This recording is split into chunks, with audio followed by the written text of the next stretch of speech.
Hello, everyone. I am back. Hopefully, you can hear me this time. So, if you can let me know. Um,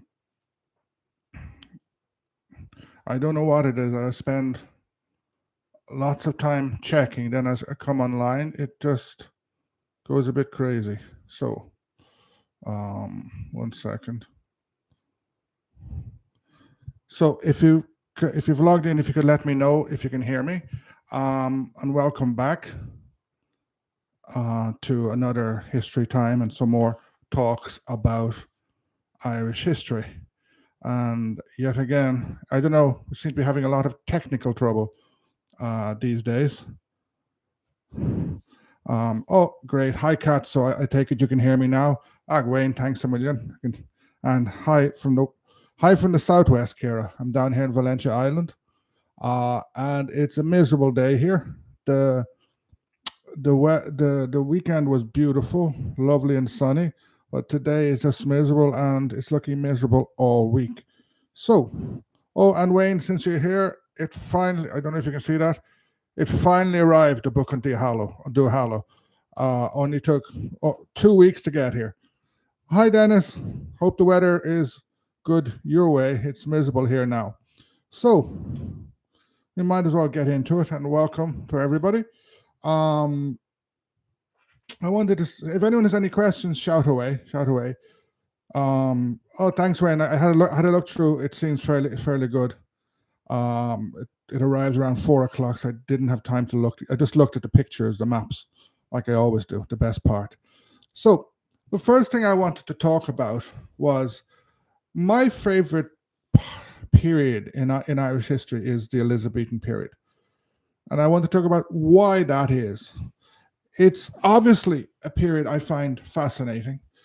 It is fundamental in Irish history because, on the one hand, Gaelic Ireland is modernizing rapidly, it's changing, it's in touch with and influenced by new political, theological, religious, social thought coming from Europe, especially scholasticism, um, which leads in the end to resistance theory, to by which people are justified in fighting against what was called at the time their prince, who was Queen Elizabeth.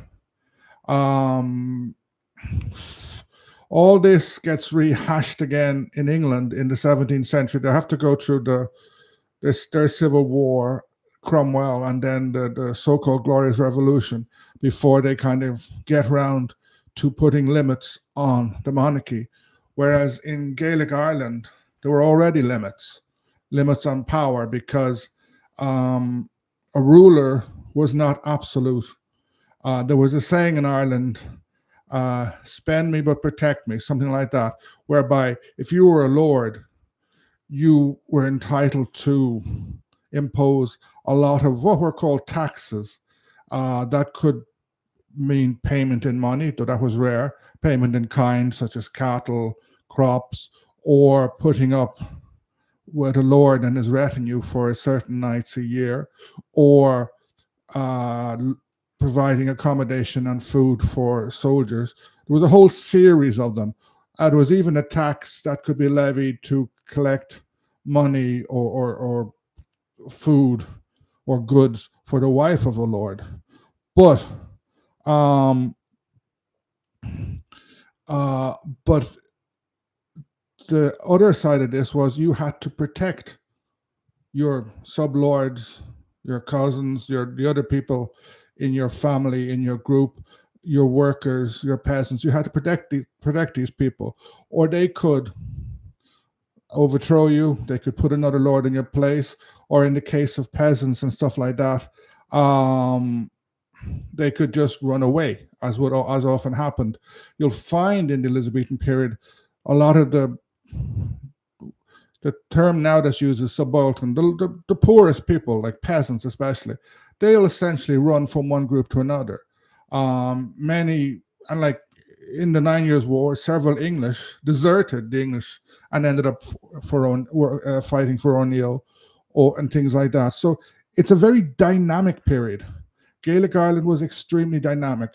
It had huge political problems, especially the idea of succession. When a lord died, it almost inevitably led to some sort of conflict. But you could say this conflict was usually very limited, and you tended to have political lords who were able. You didn't have incompetent people succeeding, or if they did, they didn't last long.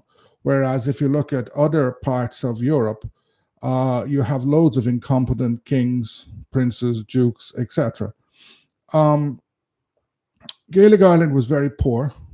You could say that one of the reasons for its poverty was the English system. Uh, with the after the Norman invasion, most of the best land had ended up with the English, who then become Old English. Um, and under Lord Abiliter, by which the Pope granted Ireland to Henry II and then to his descendants, they were supposed to reform the Catholic Church and reform the Irish people. They didn't. And around the time of the Bruces, Donald O'Neill, he writes to the Pope and he uses the language of Lord Abiliter, saying the English aren't doing what they're supposed to do. O'Neill did the same. So you, the, throughout the Elizabethan period, English power is slowly expanding. There are problems, there are conflicts, uh, but Gaelic Ireland is reacting to it. But it's not a quest. It's not like a. Some people they put it as if it's English victory is always inevitable. It's not. It is fought. The English only win because of the stupidity of Don Juan de la Quilla, the Spanish commander in Kinsale. The Irish should have won that battle. They shouldn't have. If they hadn't fought, they stayed where they were, they would have won. Um, so it's a period. The Elizabethan period is a period of great dynamics. You see the best of Gaelic Ireland. Hugh O'Neill, although he's a rich lord, he comes from a very peripheral area. He's one of the most in his area is probably the most peripheral in Elizabeth's kingdoms. He's able to raise an army, train it, equip it, and it's as good as what the English have, and it beats the English army many, many times. The problem is that he was too successful. The war of O'Neill against Elizabeth ends up caught up in the war of the Spanish against the Dutch, in which half of Europe was caught up, and O'Neill ended up being dependent on the Spanish, but the Spanish they had too many distractions. So I just find it a fascinating period, and if anyone wants to tell me your favorite periods and some of the reasons, please feel free. Now, Kira, you asked an interesting question. Sorry, just 1 second. DNA wise, are dark haired, dark skinned West of Ireland people, are they descended from the first people in Ireland? Broadly speaking, no, because nobody seems to be descended from the first people in Ireland. In terms of DNA, although the DNA evidence changes a lot, as far as I understand, the most recent studies, it goes as following. After the ice melts, which is 10,000 years ago, more or less, the first people start coming in, and they are usually hunter-gatherers. And then, I'm not sure of the exact date, maybe it's about 8,000, 7,000 years ago, a new group comes in. These become the first farmers. And I think they there's a big change in the DNA of the population, but you're probably talking about populations that are, no, not from the Basque region. That has been disproven. You still see people talking about saying the Irish are descended from the Basques. They're not. So the hunter-gatherers come in. I'm not sure exactly where they are from. And they settle down, but it's probably not they don't settle down. There's probably not many of them. It's impossible to say with certainty, but not many. Then there's this Neolithic group, the first farmers who make their way across Europe and they end up in Ireland. They are the people who would ultimately, or their descendants, would build Newgrange, Nowtdowt, the big Neolithic passage tombs.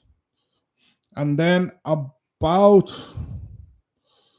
4,000, 3,500 years ago, no, sorry, around 4,000 BC, 3,500 BC, there's another big change. And it's the last big change in Irish DNA. The Bronze Age starts, and we have the appearance in Ireland of people who I think initially they seem to have come from the steppes, possibly where Ukraine is. Um,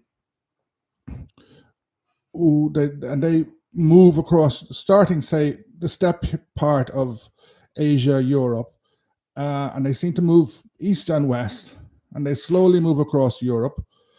Some probably came via the Mediterranean, but I think most would have come across Central Europe, into France, into England, what is now France, and then on into Ireland.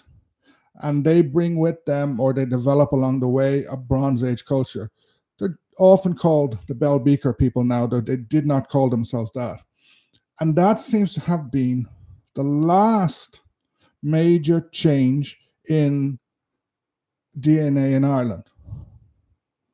And the bronze culture, though I think when we talk about the Bronze Age, it covers like 1,500 years. And if you look at megalithic structures around Ireland, many of which were constructed in the Bronze Age, I think you had different cultures within that.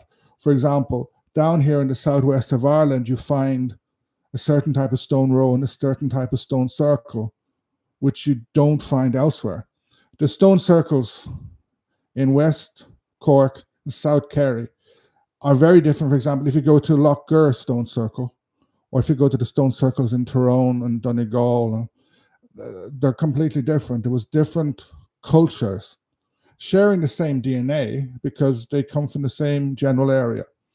Now, some scientists will say that in Irish DNA at the moment there is a lot of the Neolithic DNA, but others are saying that Neolithic DNA is not necessarily from the Newgrange culture.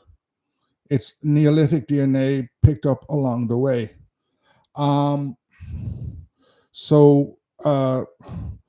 It looks like the first peoples in Ireland, especially the hunter-gatherers, simply disappeared. They're not evident in our DNA. It could be that they were too few in numbers. And now, from recent evidence or recent investigations, it looks like there is not much trace of the Neolithic period, i.e. those who built Newgrange, Nowtdowt, etc. Again, it could be because there was greater numbers, and then it could be that so far in the past that their DNA has been drowned out by many other ones. Ciara, one theory is that Heathcliff in Wuthering Heights was a wild Gaelic-speaking West of Ireland boy. I've heard that. I've also read somewhere, I think, that he could have been a traveler or Irish as well. It's hard to know, and there was such movements of people. So many English came over here, and especially from the famine on, Irish went to England. It's actually hard to know. And then the thing of color is very tricky. When they say dark, nowadays, most people spend, unless you're a farmer, most people spend most of their life indoors. So they tend to be paler. Whereas in the past, a larger proportion of the country of people would have been out in fields working. So it would tend to be darker. And concepts of color change a lot. For example, the idea in Portuguese and Spanish at the moment, there are two words for black, preto and negro. Both mean black, but they have different connotations that change over time. And then, like in the Americas, for the first until say the 19th century, um, they didn't use Prieto they didn't use the word black. They would call they distinguished between African in terms of slaves. They think blacks tended to be those who were called those who were born in Brazil, say, or Colombia, and while those who were taken from Africa were called Africans. So these sort of concepts change, and this idea of the Black Irish is a funny one. I don't think it's particularly historical. I don't think it goes back very far, and it really doesn't. Like, I think one of the main myths is, oh, it's the descendant of sailors who were washed up, when actually most of the sailors who were washed up were killed, like 99% of them. A few survived. There's a famous account by Captain de Cuellar, who was washed up in Sligo, ended up meeting O'Rourke and going to Scotland. Another Spaniard who was a survivor of the Armada was Pedro Blanco, who ended up being a very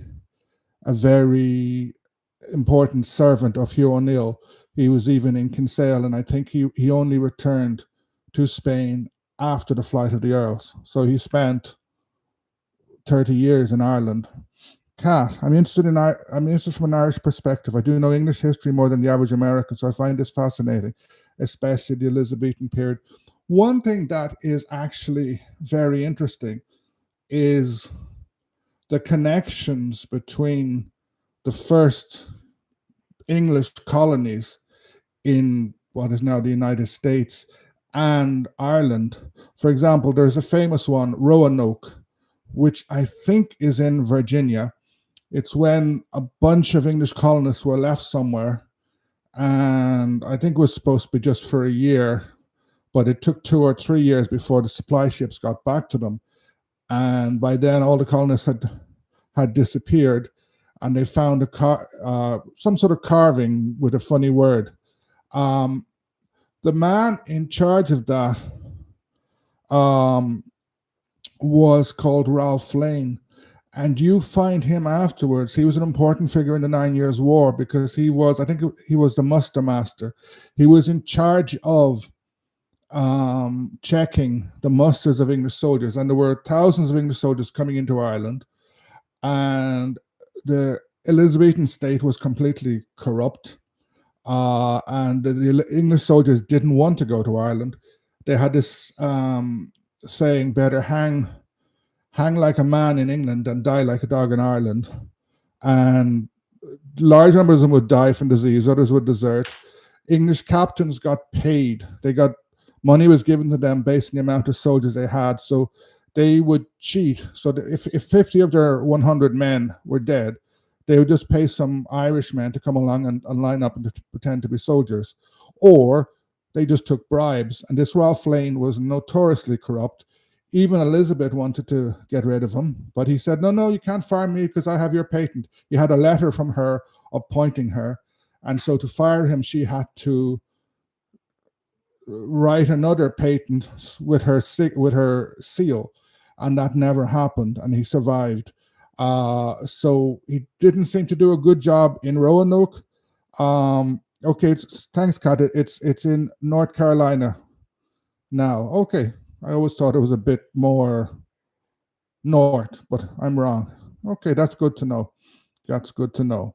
Um, so Ralph Lane he was not particularly good in Ireland. He was a bit of a disaster, in fact, or in the Americas. Everybody did. Okay, that's good to know. That's good to know. Dennis, the Irish mantle, useful for this weather, or would it get too wet and heavy? That's a good point. Because believe it or not, the Irish mantle was an export. The Irish would export them to England, to Europe. They seem to be in great demand. I have a feeling that they must have been waterproof in some sort of way, because Like the Irish soldiers were renowned for being able to run very fast and escape the English cavalry, and they would often use those. It kept them very warm, and many English officers they would suggest that they suggested on several times that English soldiers, when they come to Ireland, be given those mantles because it would keep them dry and warm, and they would get less sick. But it was too much for the English officials. They said, "No way, no way! If they did that, the English would look like barbarians." So I presume that somehow or other, whatever way, like they were made from skins uh, uh, and furs, whatever was done with them, they must have been waterproof. They must have been waterproof. And while they're like, you see pictures of them, and they always look shaggy, but that mightn't have been the case because a lot of those pictures are fanciful. There's a famous drawing by Dura of Irish soldiers. Here Morgan has written a very interesting article on that because he shows that Dura actually didn't actually draw it from real Irish. He put in bits and pieces together. So he probably saw some Irish mantles in Europe. And then if you go to the museum in Dublin, they have a very interesting set of clothing. It's upstairs that was found in a bog, which includes a mantle, and it doesn't look particular. I think part of it looks a bit furry. The rest, I think, is woolen, and so it must have been useful for the Irish weather.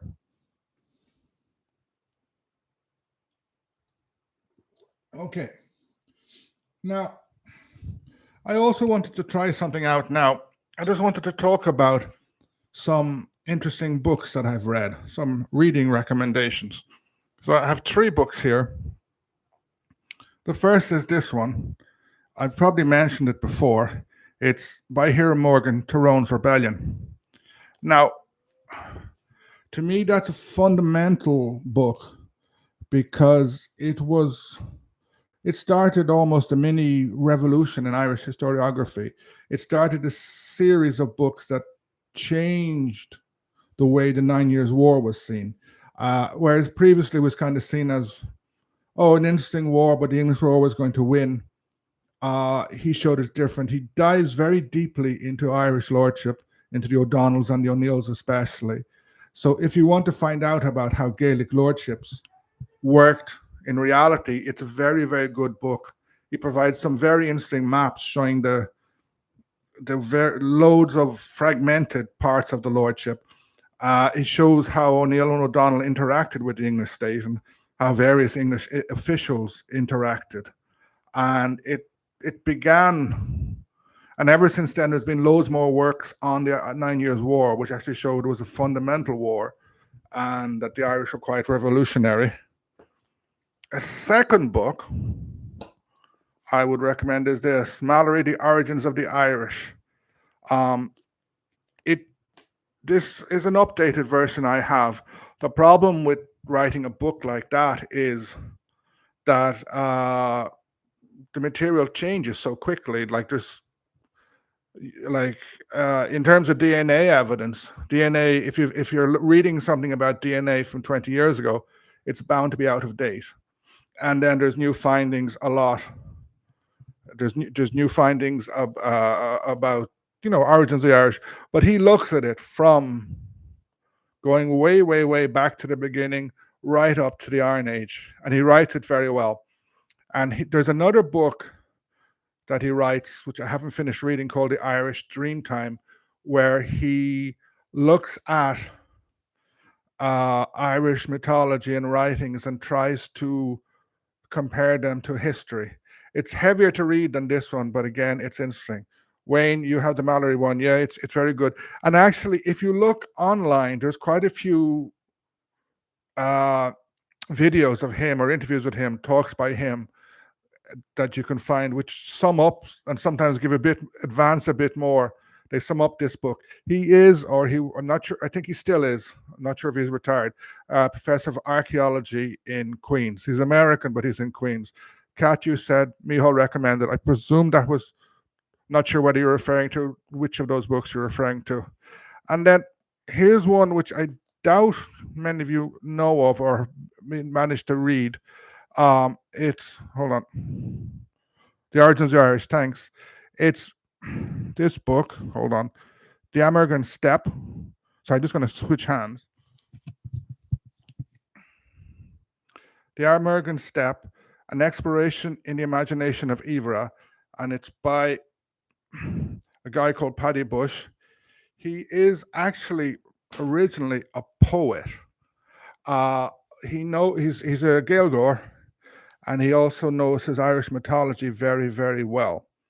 Um, if you ever are down in Ivra or in South Kerry and he's giving a walk and talk, go on it because he's fascinating. The last walk and talk I went on him, we went to a place called Killabunya, which is an old a monastic settlement that for years no one, not even archaeologists, were allowed in, but the landowner changed, and so the archaeologists have run in and unearthed the beautiful remnants of an Irish monastery far up this mountainside.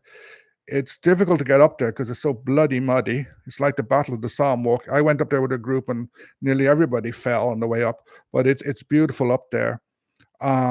With this book, The American Steppe,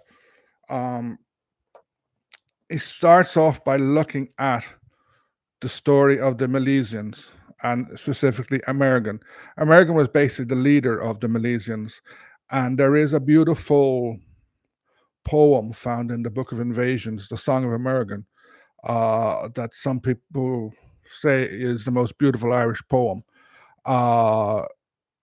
And Paddy Bush's knowledge of this area and of Gaelic poetry, ancient Gaelic poetry and mythology is so good. He's able to match it to certain not statues, stone rows, wedge tombs, rocks.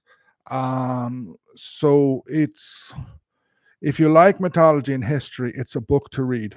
It's eye-opening. He also has chapters on O'Connell. He takes a poem by one of O'Connell's daughters written about Derrynan, and he basically traces it out through the forest there. So it's a fascinating book, and it's very, very worthwhile. I've done some videos based on his work, like the idea that here in South Kerry, especially in Ballinaskelligs Bay, is where the Gaelic Irish believed they had come. They landed in Ireland, so it's very, very good. And just related to that, here's a question for everybody: what's your favorite historical site in Ireland and or in the world, and why? If you want to think about it and put an answer in there. Mine, I don't have one favorite site. I have a series of favorite sites. Newgrange, okay. That's close enough to mine. I actually put Tara, because Tara, the original part of it dates back to a similar time as Newgrange, to the Neolithic, but it lasts much longer. And like Newgrange is spectacular, Nowt is spectacular, Doubt is spectacular. But the thing about Tara that I find fascinating is you walk there and you can kind of find more things, and it mightn't be the best to look at apart from the Mound of the Hostages, which is a small passage to them. But you can walk around, and just by looking around, you'll kind of stumble over a new part of it. And then when you start reading about it, its history is so long. History goes from the Neolithic, and I think it was finally abandoned in the 7th or 8th centuries, but its idea persists. So that, for example, in 1798, there was a battle there, and then in the 1840s, O'Connell holds one of his monster meetings there. So Tara is it's a physical place, but it's also an idea, a metaphysical idea in a way. So it's really, really, really, it's a powerful place. Wayne, you haven't been to Tara or Newgrange, but want to next time. Yeah, I highly recommend. Next, I would actually love next time I go to Dublin to jump in a car, go to Newgrange, Nowt, Doubt, Tara, Trim Castle as well, and then head west into Mead, into Fornox and places like that, and then go to Sligo. Sort of, you could do it in 2 days. You could look at an amazing amount of Irish history, Neolithic sites, Gaelic sites, and a few Norman sites. Dennis, Cashel and Tip. Cashel is spectacular. Problem is it can be a bit crowded. If anyone is going to Cashel, do not miss going to Cormac's Chapel. You have to pay a bit extra for it. I think it's five, but it is very, very different place. It's otherworldly in a way because you go into this chapel and they have to shut the doors. Because there's still some of the old painting there. So it was this beautiful paintwork. You can still see some. Miraculously, it survived. I think it's from the 11th century. This paintwork, and they're taking great care to preserve it. So that means they limit the amount of people and the time you can spend in there. It's wonderful. Cashel itself is beautiful, but Cormac's Chapel is very spectacular. Croppy's Acre, yeah, I like the quiet there too. At times, you get crowds of people drinking there, but um, recently, like when I was there the last time, there was one guy just sitting by himself on a park bench drinking beer quietly, and then two cops appeared and kind of basically hassled him. So he had to, I think they took his beer off him and threw him out of the park. But it's a very quiet place. And it's fun. It's just on one side you have Collins Barracks, then you have the Liffey, and then you have Houston, which is probably the busiest train station in Dublin or in Ireland. But it is a very, very nice place. And then some other places that are very special to me. One is the stone row of Ictakua, which is just after Waterville. It's these amazing big stones. And I put a picture of it on one of my social media accounts, I think on Instagram, several years ago. And someone sent me a message saying Outlander. They thought they looked like the stones in Outlander, which I have never really. I've seen one episode. I didn't like it. It's a site that starts off in the Bronze Age and continued even into the Christian period, but they don't know how it was used in the Christian period. But it's very, very special. Another. Wayne, I'd like Cashel because Owenacht. Crappies were dead quiet when I was there. Yeah. I think you were lucky. I think you're lucky. They opened it in 1998. They reopened it and made it into a park, and then they didn't pay attention to it, and it suddenly became full of people drinking and I think junkies. But now they're keeping an eye on it better. Another place that I find very special is a place called Ilon Lochon. Now, Ilon Lochon, no one has heard of it, I'm sure. It's a little island between Portmagee and Valentia Island. It's probably 100 meters by 100 meters. But in the middle of it is a restored Christian monastic site. It's from a similar time as Skellig Michael. It also has a killeen. And a killeen it was a cemetery. Basically, under Catholicism, due to the influence of St. Augustine, you had this thing that unbaptized babies, suicides, and people like that could not be buried in sacred ground. So in Ireland, many villages, many people, they had the idea, okay, we can't bury these poor unfortunates in the Catholic or the Christian cemetery down the road. But look at all these old monastic sites. They are sacred ground, so they reuse them. So there's loads of killeens around the place. And I find killeens give you a great feeling of tranquility. Ilon Lochon, you're on this little island and it's just so silent there. There's a small killeen. When the sun is shining, it's really otherworldly. I feel like I have fallen out of the world and gone somewhere else. Dennis, Grinon of Illoch. Alig, I'm never sure how you pronounce that place. I've been there many, many years ago. I loved it. I know. I think there's what you call an interpreter center there now. When I went there, you just walked in.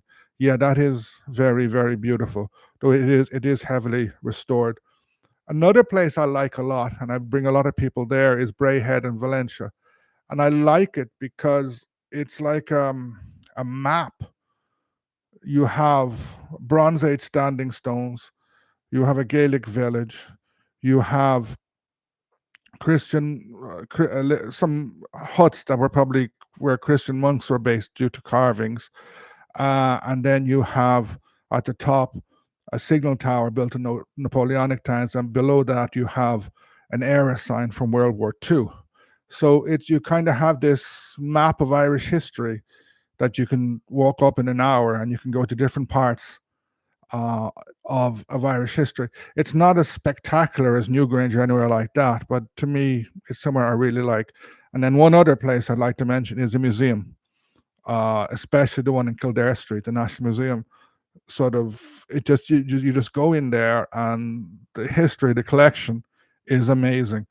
Last time I was there, I was lucky. Um, they had this exhibition about St. Gall, and they brought a lot of stuff was brought back from Switzerland, and it's a small little exhibition, but it was really well done.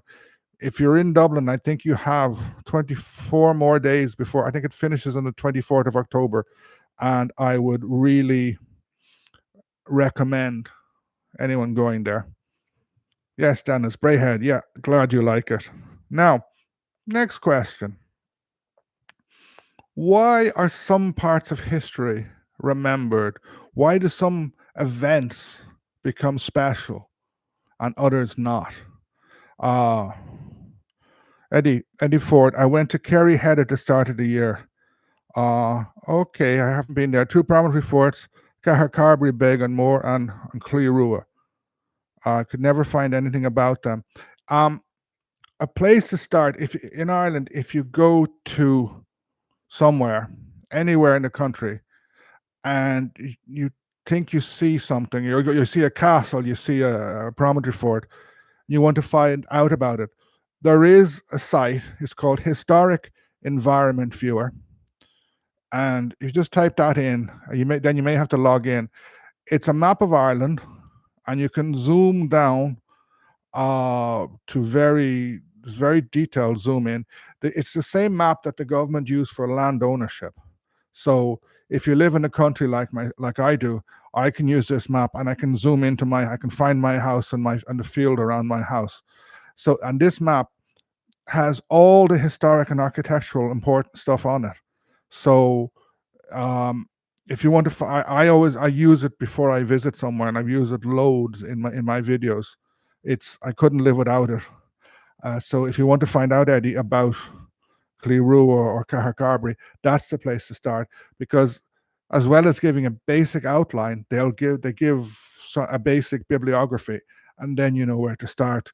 And then, since those places are in Kerry, if you go to, I'm not sure what part of Kerry you're in, but if you go to one of the libraries and look for the Kerry I think it's the Journal of the Kerry Historical and Archaeological Society. They have loads of articles about stuff like that. The problem is, I think, if you go online, you can find an index online, because otherwise you can. That's what I find annoying about it. You have to go to the library, take one volume out each time. It's 1 year per volume, but it's difficult. You're from Kanturk. Okay. That's a place that's on my list to visit. And Wayne, you said Dublin Castle, Trinity, and McCullough. I've never been in Newmarket. I'm going to have to make a raid into Duhallow one of these days. Just have to find an excuse. Maybe my daughter will end up playing a football match there, and I can go and explore it. Yeah, you're both Wayne and Eddie were probably there at the same time. So on to the next question. Sort of, as I was saying, why are some historical events remembered? Why are others not? Like, for example, why is the Battle of Clontarf seen as so important when many other battles between Irish and Vikings or between Irish kings at that period were not. Or if you look at the 9 Years' War, which I'm most familiar with, everybody knows about the Battle of Clontibret, the Battle of the Yellow Ford, the Battle of Kinsale, probably the Battle of the Curlew Mountains. And but if you talk about the Battle of Benburb in 1601, no one knows about that. And there's various other battles. Why do some events become important? And for example, in the 9 Years' War, one of the few battle sites to be commemorated is the Battle of the Pass of the Plumes. That is actually, it's what they're commemorating didn't happen. It was just a little skirmish. It wasn't an Irish victory. And if you look at the sources, they just talk about a little fight between the rear guard of Essex's men against the Irish. And none of the sources, even the most Irish ones, claim a victory, but somehow it got transformed, I think in the 18th and 19th centuries, into a big battle and a big victory that never happened. I just find it interesting that way. Look at any historical period, there are some things that they talk about, other things that they do not talk about. My question is why? A lot has got to do with the invention of history as a subject in the 19th century under the influence of nationalism and romanticism, and then the formation of history as a school subject in Ireland in the 20th century, which picked on certain elements, certain events. Brian Boru, for example, was bigged up because it was portrayed as an Irish victory against the Vikings when what it was a very complicated battle. There were Irish and Vikings on both sides, and you can actually say that. It's O'Brien Boru won the battle. He didn't fight in it. He was killed at the end of it. His son was killed. His grandson was killed. His family lost the high kingship. Is that a victory? He was theoretically fighting against the Vikings of Dublin. The king of the Vikings, Sitric, wasn't at the battle. He stayed in Dublin. He remained king of Dublin after the battle. Brian's great rival, Mael Shocklin, who had been High King before him, deposed by Brian, he may not have been at the battle. He probably was not at the battle. He becomes High King after the battle. But the traditional accounts, they ignore this. They just say it's a victory. His history is very, very complex. I love that complexity, and I love that whenever you hear the traditional accounts, sometimes you have to question, we have to go beyond them. And like sort of people, for example, the Battle of the Boyne. The Battle of the Boyne is bigged up because it was a victory of William against James. But the main victories were the following year. Aughrim was probably you could argue that the Battle of Aughrim, in which the Irish side seemed to be winning, but then the French commander's head was blown off by a cannon, and the Irish were massacred. In a way, that was a much more important battle, because that meant the war could no longer be won. Kat, as I was just saying, nuances. History is full of nuances. If you ignore the nuances, you just produce, picture like a cartoon book. Again, another thing is Gráinne Mhaol. Gráinne Mhaol again is a 19th century invention. As is Grace. She was called. If you look at the sources, they tend to call her Gráinne, spelled in various different ways. Ní Mhallaigh, again spelled in various different ways. She was a lord. She wasn't a pirate queen. She had several ships. These ships were galleys. They weren't like pirate ships as such. They were galleys that would move from Scotland along the Irish coast down to the Shannon, around to Kerry and back again. They were good ships. But they weren't ships that could sail far from the coast. You couldn't have sailed uh, like cross the Atlantic in them. Or maybe you could have, but it's not a voyage I'd like to go on. She did go to London, but it's 99% certain that she never met Elizabeth, because she was of too low rank to meet Elizabeth, and there's no records of it. She went there and submitted petitions and came back. Um, Likewise, she wasn't a rebel. She was mainly on the side of Elizabeth. Her son, Tibbet na Long, Tibbet of the Ships, he becomes Viscount Mayo after the war. Both sides in the 9 Years' War wanted him on their side, but he was on the English side. So I've seen that they're talking about making a film about her, and I'm afraid what that film will turn out to be. I think they'll ignore history and they'll produce someone on board a pirate ship like Pirates of the Caribbean. Whereas the real Grania Whale was a very interesting person who was able to survive in a male dominated world, was able to survive as a lord in a world that was in flux. She chose sides. She managed to get preserve power and allow her son inherit it, etc. So she's a very interesting person. What they're going to produce is like a very, very Disneyfied thing. History is full of nuances, it's full of complexities.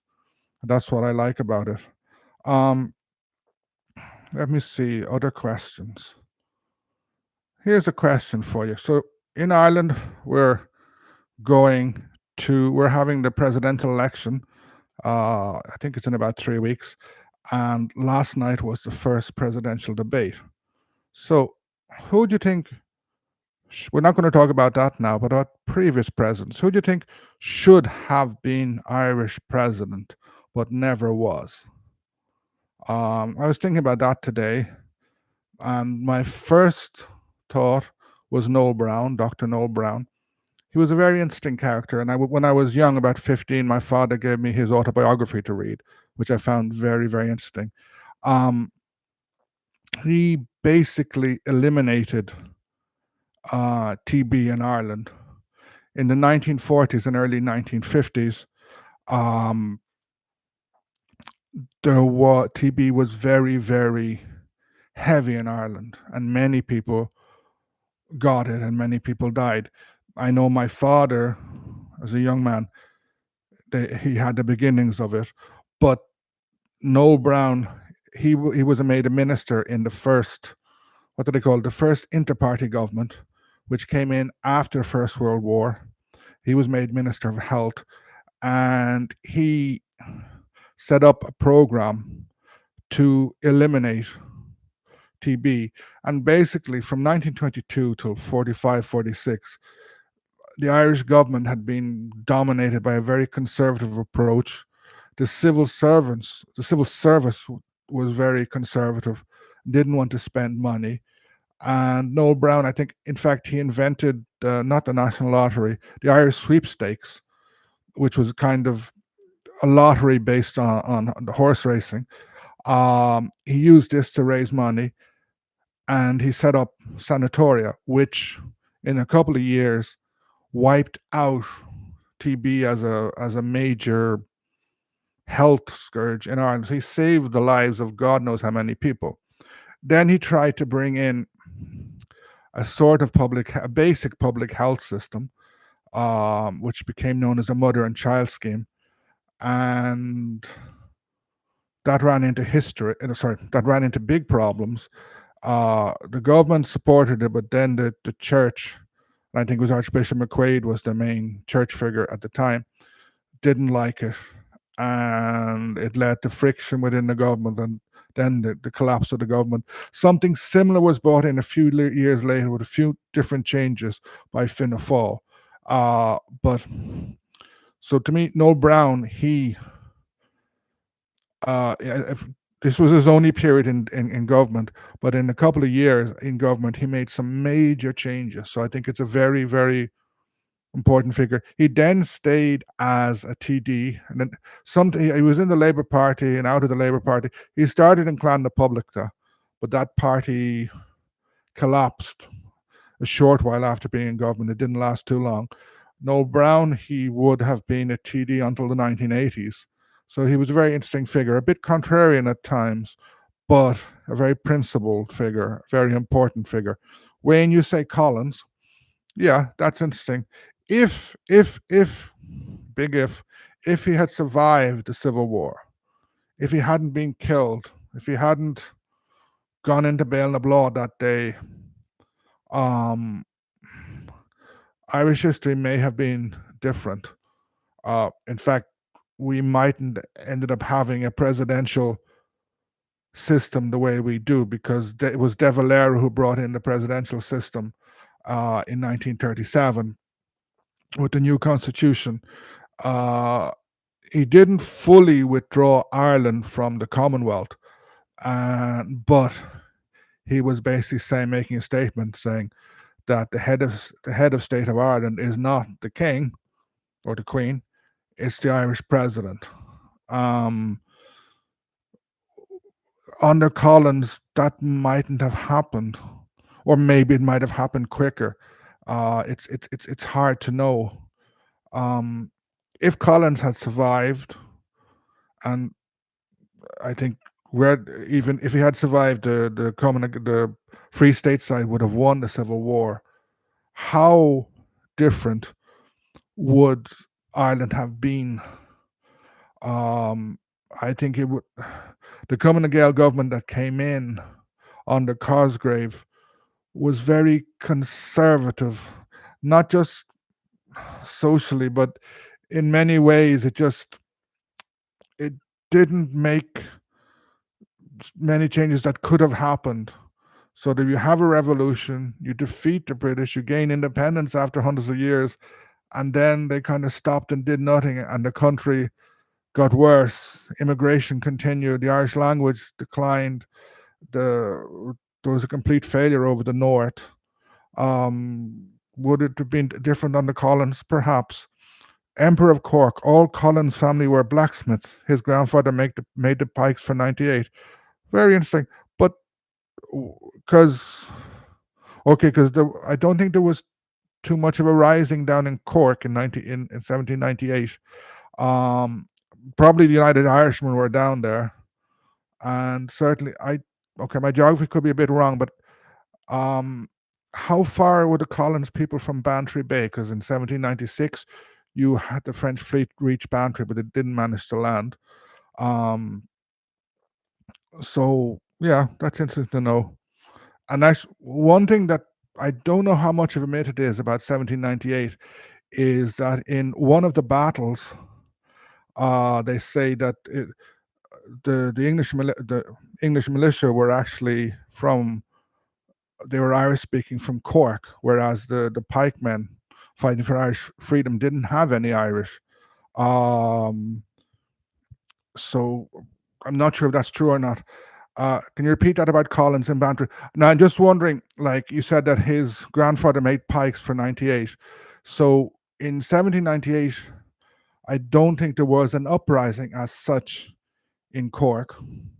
The main uprising was in Wexford, Wicklow, Kildare, and the landing in Killala, in near Belfast, and I think somewhere else in the north. Then there's a few minor ones. I'm not over sure what happened in Cork, but 2 years before 1798, a large French fleet with Wolfe Tone on board reaches Bantry Bay. If that had landed, we could all be speaking French now, because I think they had more soldiers on board than the English had in Ireland. But there was a storm, the Protestant wind, as they call it, and the French couldn't land. Tone gets captured and then executed. And then 2 years later, the 1798, another lost opportunity. Dennis, you said there's a battle in Clonakilty in 1798. I must investigate that. I must dedicate that. By Wayne, good work, good work. Not a battle, but a skirmish. Okay, there was a skirmish. I must look at that. And Clonakilty, I think, is Collins country. So indeed. So maybe he was making pikes, but not many of them would have been used because the the United Irishmen were all over the country, but in 1796 they were much stronger. If the French had landed, probably half of Cork would have joined them. And then when risings did occur in 1798, they were very disjointed. Wexford went up, Wicklow, Kildare, but they never joined up. And then after that had been put down, the French land in Killala on the other side of the country. Now, Dennis, you mentioned John Hume. Yeah, actually, I think when Mary Robinson got elected was I'm fairly sure that Austin Curry, who, like John Hume, he had been involved in the SDLP, he'd been involved in NICRA, the civil rights campaign in the North in the late 60s.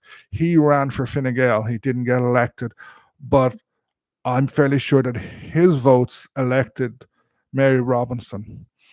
But yeah, I'm surprised that no one ever mentioned not Collins, Hume as a possible candidate. Maybe he just didn't want to.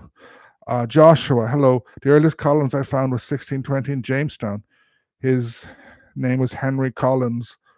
I think it was the third or fourth relief ship to Jamestown, Virginia. Okay, I don't know much about that, but I think if you look at the Irish version, I think it's O'Quillan, you'll find much more Collinses going back. And then there are the names differ and change quite a bit. Nicholas, hello from the United States. Hello to you too. What are some of the reasons some of the Gaelic kingdoms or clans in Ireland didn't get involved in the 9 Years' War in Ireland? I can talk for you for the next 3 hours about that. So actually, most of them did to some extent. Basically, all of Ulster, in a way, because O'Neill spread his power very slowly through Northern Ireland. There were some O'Neills who opposed him. He had some of them assassinated, driven some out. His main opponents within the O'Neills were Shane O'Neill's sons. And then later in the war, Turlough Linnock, who had been the O'Neill leader before him, the O'Neill Lord, his two sons went to Art, and I think Turlough went over to the English. The O'Malley's, some supported, others didn't. Like Granuaile didn't because of her son. And then her son was a Burke, and the Burkes were divided. O'Donnell, he supported one particular Burke. The English pushed another Burke. But the main Gaelic group who stayed on the English side were the O'Briens. And that was basically because Donogh O'Brien, who became the Earl of Thomond, he had been raised Protestant in London. So on the surrender and the grant, some of the lords, they would hand their child over and he would go and be raised in London. And that worked very well with the O'Briens. So Donogh O'Brien, he fought on the English side. He kept, I think one of his brothers joined O'Neill, but he was killed in fighting. So Donogh O'Brien made sure that Thomond fought on the English side. He was present in Kinsale. I think he was also present. There's a famous part when Hugh O'Donnell was coming to Kinsale. In Tipperary, he's marching along, and Carew basically bottles him up, and then goes to sleep. When O'Donnell goes over the mountains in a sort of a night march, because the ground was frozen, so they went quickly and escaped. I think O'Brien, the Earl of Thomond, was there on that occasion. In Munster, some of the McCarthy supported him, others didn't, basically because there was a power vacuum. The main McCarthy lord had died in 1596, and then there was a problem about replacing him. They replaced him with eventually Florence McCarthy, and Florence McCarthy tries to play both sides. Uh, if there had been a strong McCarthy Moore supporting O'Neill, he would have dragged in a lot of the other lords from Munster, and then yeah, there was a few other ones because they were too near the English, or they wanted the English to support them against O'Neill. A lot of the old English didn't support O'Neill, so such some Fitzgeralds, the Butlers, and lots of the Marcher lords like Nugent, the people from St. Lawrence's from Howth and other ones, even though they were Catholic, even though they had been excluded from power, from positions, they didn't like the Gaelic Irish. They believed that their families had shed their blood fighting the Gaelic Irish, so and that it was their duty to support the old English state. So they were too blind. I can come back to that. It's a long answer, but it's a very good question. It was a very good question. Um, Emperor of Cork. I'm working on the columns from Clare, who came into Cork and retained titles. Oh, that's interesting. That's interesting. Yeah, it's because you have a lot of movement around. Like on my mother's side, I'm Dowling in English, O'Dooling in Irish. The O'Doolings were kings of Leinster in the 8th and 9th centuries. They remained in Laois, and then in the 1620s, a guy called Crosby, who was actually Gaelic but changed his name to Crosby and had got lands in North Kerry. He brought O'Doolings and some of the other, I think they say the seven septs of Laois. He brought some of these down to North Kerry. And then my great grandfather, we don't know why, he moved down from North Kerry and went up the Kerry Mountains to near Drummond, where, and then my his son would eventually move to near Carsavine. But I have discovered a lot of family history about him. So there's a lot of movement. Okay, I've just passed the hour, so I am going to have to say goodnight. It was a good chat, starting to get a lot of people. I hope you liked it. So you asked a few questions that I'll have to come back to. If you want to send any messages with questions during the week, please feel free to. It's always great to have questions. Otherwise, I look through Facebook and I look for other people asking questions and come up with them myself. But if asking questions is great. Thanks a lot, Eddie. Thanks a lot. So I will say good night, and I hope I will see you all again next week. Um, I'm just wondering, should I start at 8?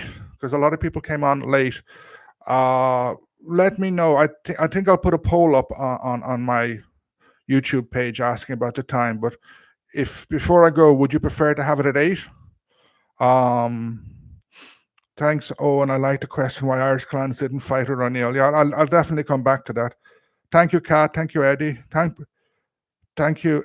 Thank you, Emperor. Yeah, stick around. Yeah, I put a reminder today, but I never know how many people see these things. So I'm thinking about 8 o'clock. I'll put a poll and you can ask. So I will say good night. Thanks, everyone. Thanks for listening in. It's always great. And I will see you next week. I'm in the US, so anytime. I missed because of time. Okay.